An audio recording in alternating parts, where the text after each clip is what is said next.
come on. Oh, I swear, you're going to a better place.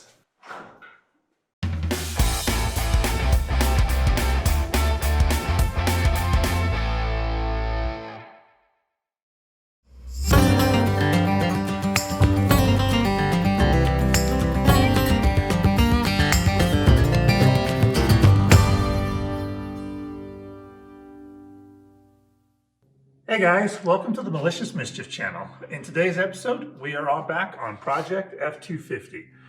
You remember in the last episode, we were going through the engine and we found out that the piston had disconnected, the connecting rod had disconnected down at the crankshaft end, and the crank had just beat the crap out of the bottom of the motor, including breaking all of the cylinder walls, and that was just a whole bunch of pieces. So the block is junk, and we're not going to be able to use that. So we are going to be getting a new block. So I looked into getting a new block, and because we don't have a core, there's going to be an extra $200 charge, $250 charge for the core. And I looked at a lot of different places. The best place that I found that was going to give a quality engine that I thought would do a really good job on the rebuild and also didn't need a core, was going to cost us about $1,700 for the block. No heads or anything, so short block. This is not a bad price. That's pretty good for a block, and that's fine. But it's a lot of money, and I wasn't planning on having to replace the block. I was planning on being able to strip it down, and at least the block was going to be good so that we could rebuild it. So I started thinking about it. We need doors for the 250 here, since they got big old holes in them, and we need the bottom parts of the fenders, since they got holes in them, and quite a few other things. So I started thinking about it, and I started looking around, and lo and behold, I found this. Project F150. Actually, no, this is Project Donor Truck. So this is a two-wheel drive F150. How it survived this long in Colorado as a two-wheel drive is beyond me, but it is. And it is even the same color as the 250, so that's kind of cool. We're not going to have to do a ton of painting. All right, so the doors are good. They don't have any rust in them. Got a little bit of a dent right here that we're going to have to fix. The other side's pretty straight. So we'll be able to use those doors and transfer them right over to the 250. It's got a 5-liter V8 in it, same as what's in 250. But in addition to the doors, the fenders, and the engine block, we've got a good transmission that we can sell, and then we've also got a bunch of stuff like connectors. I should be able to salvage the heater core out of it. You know, ours came apart in this, and the ring gear that we need will keep us from having to buy that. We should be able to transfer that over as well. So I think all in all, it's a good buy, and it's going to help us with this project quite a bit. Now you'll notice it's in here sideways. The damn thing is too long to fit in my garage. So we currently have nothing but project vehicles inside the garage, and all of our more expensive vehicles are outside. Okay, we're going to go ahead and get everything out of here off of this as fast as we can so we can get this out of here. We're either going to send it to the junkyard. Hopefully they'll give us a couple bucks for it, or we might be parting it out yet. It's got a good interior in it, and like I said, good transmission, some other stuff. So I'm not 100% sure what we're going to do yet, but we're going to figure that out. Otherwise, I think it's time to get to work and get this thing torn apart. Let's go.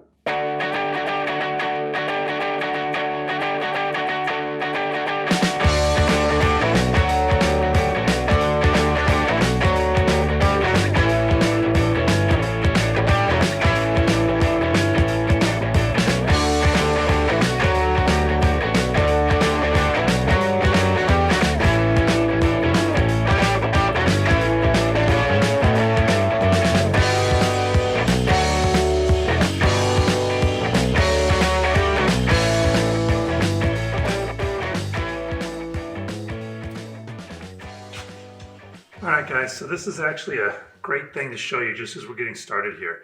You remember as we were going through the 250, I kept saying how it had never been apart and all the pieces were there and nothing was missing. This is not the case with the F150, so it just highlights what a good truck this 250 is. As I've taken off the air cleaner, I got a bolt on one side and this on the other side, which is fine, it works, but it's not factory. Factory would have been the plastic nut that was inserted into the bottom of the air cleaner box that was supposed to be in there. The battery wasn't held down. There's nuts and bolts all over the place. So this truck has definitely been apart and back together multiple times as people have been working on it, which is again totally fine. But for our purposes, we're glad that this is the parts truck and that this is the one that we're keeping, because again, as we're going through this one, we kept finding things that indicated that this has never been apart before. All these pieces are factory correct exactly the way they're supposed to be. So just a little interesting observation.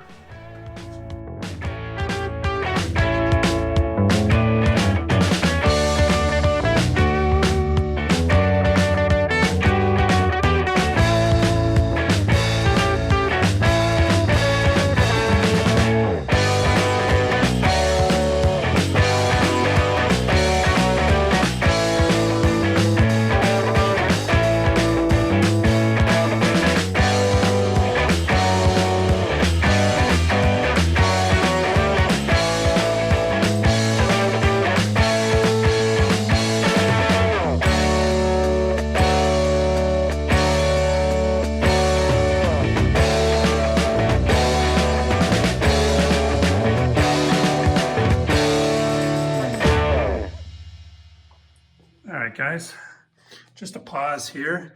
I want to show you more of this truck having been worked on before. So if you take a look at this, those are house wire nuts for doing electricity in the house. I'm not a big fan of crimp connectors, automotive crimp connectors, because in my experience, especially off-road, they tend to rattle loose. So I always like to solder everything. But the crimp connectors are way better than house connectors. But you can see, though, we do have some good pieces on this thing that we'll be able to use. I don't know if we'll be able to use this alternator. I don't think so. This setup is a serpentine belt, and you remember the 250 had individual belts. But the alternator might be the same if we swap out the different pulley. So probably not, but we'll check. But what is probably the same is this cap. That looks relatively new, and probably the rotor inside is good. I know this 150 had some running problems. It drove fine, but it had idle problems, part of its idle air control. So I know it got a lot of new parts for that, so maybe some of those we'll be able to use. All right, let's get back to it.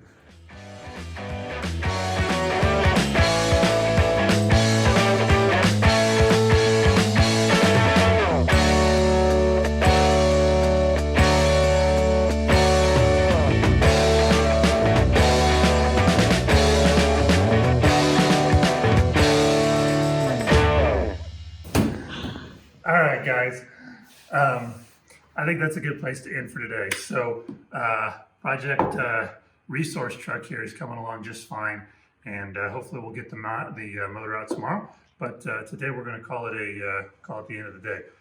Do me a favor though, since we're in the middle of the video, like and subscribe, because I know you're going to forget when you get to the end, and we'd really appreciate it. All right, see you in the morning. Good morning, guys. It is the next day. It is very cold this morning, so it's like 40 degrees outside. So we are trying to do the filming with the garage door closed. Keep it a little bit warmer in here. So hopefully the sound's good, and hopefully you guys are able to enjoy. So we didn't get a ton of work done yesterday. We had to stop prematurely and go rescue my son's 1997 Mustang, which I'll link a video to some work we did on that, so you guys can check it out. But it's shifter killed. So we were able to fix it on the road and get him back going, but it did cut into what we got done yesterday. So let's see if we can get a serious amount of work done today. Let's go.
All right, guys. Well, we're at the point where we're stripping off a bunch of the electrical for the engine so that we can get it out of here. And we run into a little bit of an issue.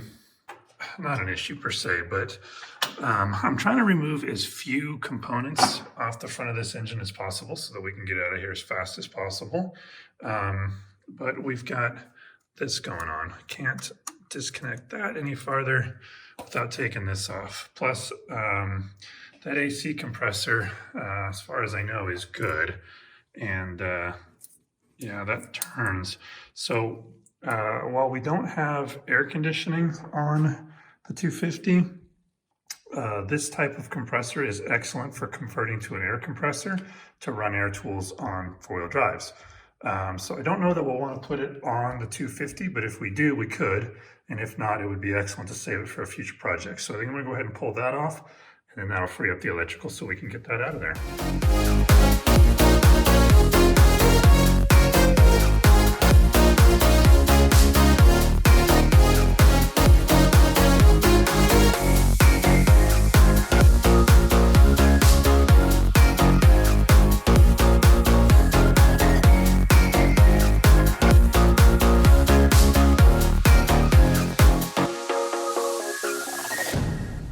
All right, that's the compressor out. So we'll save that for a future project. I got something in mind on the next one we're doing that I think you guys might think is pretty cool.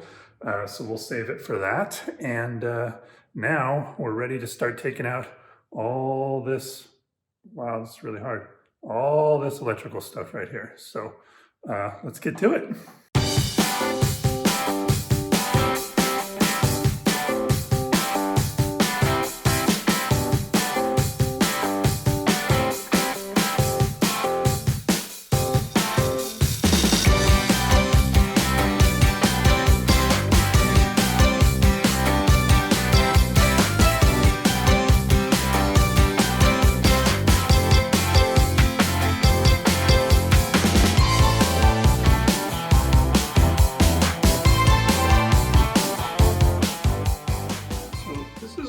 Things that leads me to believe that somebody worked on this car or this truck without a tremendous amount of care. You can see the wires coming down here, and you can see that they go.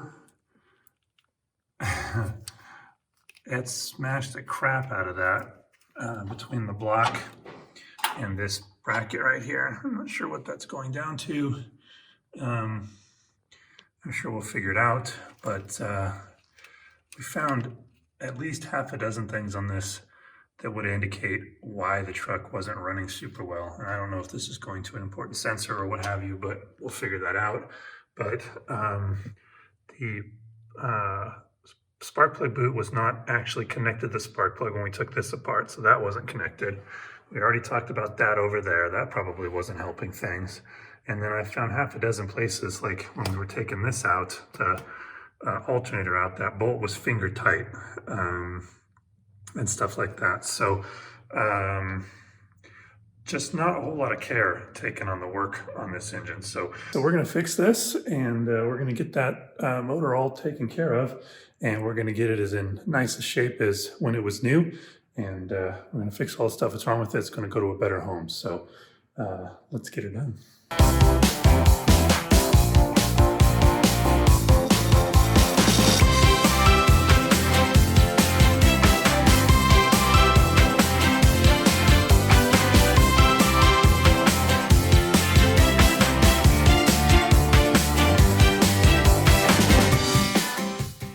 It was an oil pressure sender. So I don't remember if the oil pressure sender was working on this. I would be I would be shocked if it was, considering that's almost the thickness of a piece of paper, but maybe. I guess it just needed to be making a connection and it still would have been working. But either way, that's not good, and we won't put it back like that. So all right, on to the rest of this wiring mess.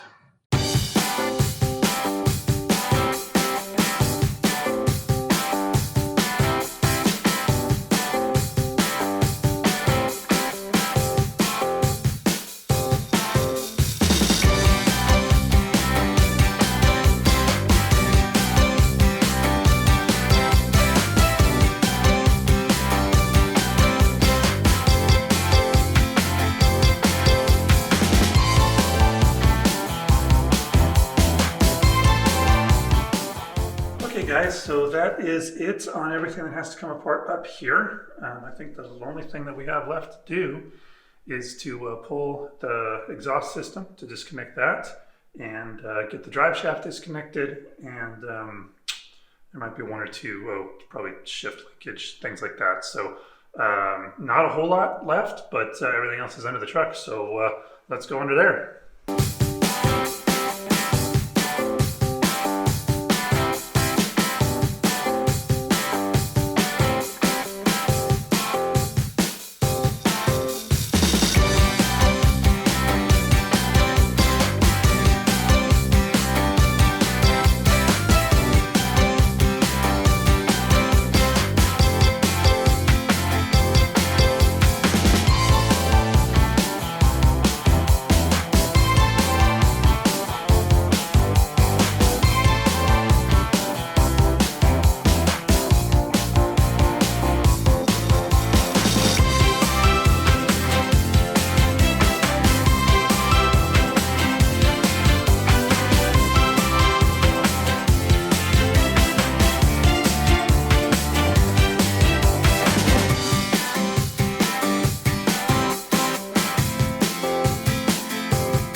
All right, well, that was horrible. This stupid truck fought us every step of the way. Everything that wanted to come out was a fight. We worked on getting the, as an example, worked on getting the shift linkage disconnected from the transmission for an hour. And actually, we never even did get it connected. It's still connected to the engine because I finally cut through it with the Sawzall. So I normally like to take trucks apart, cars apart, whatever I'm going to do, even when it's a resource truck like this one. I try not to destroy stuff just because, you know, I'm always the guy that's at the junkyard and somebody broke out the window and then that's the window I need, so I try not to be that guy. But man, this thing, we ended up having to cut the fuel lines because they wouldn't disconnect. We ended up having to cut that shift linkage in half because it wouldn't disconnect. We ended up cutting some of the wires in half. I broke literally every single vacuum connector. It's all right, we're good. This sucker's out. So Project Resource Truck is finished. Actually, we're gonna take the doors off of it in the next video, but get the engine out, we're done. So let me show you over here. We have the motor completely out, as you can see. Very excited about that. So in the next video, we will be disassembling this motor, and we'll go ahead and pull it apart and we'll look inside it, make sure it's in beautiful condition, and then put new head gaskets on it and probably put it back together. I don't think it's going to need to be rebuilt. In fact, I have a sneaking suspicion that this is a newer motor than this truck is. But we'll see. We'll open it up and find out. All right, so if you like that, smash that like button, hit that subscribe, and do me a favor, hit that notification bell. Lets you know when we're hanging out. Follow us on Instagram at Mischief for All. You get behind the scenes stuff, and you get a heads up on when the videos are coming, and it's cool. So that's it, guys. That's it for this video. I love you. Thanks so much for watching.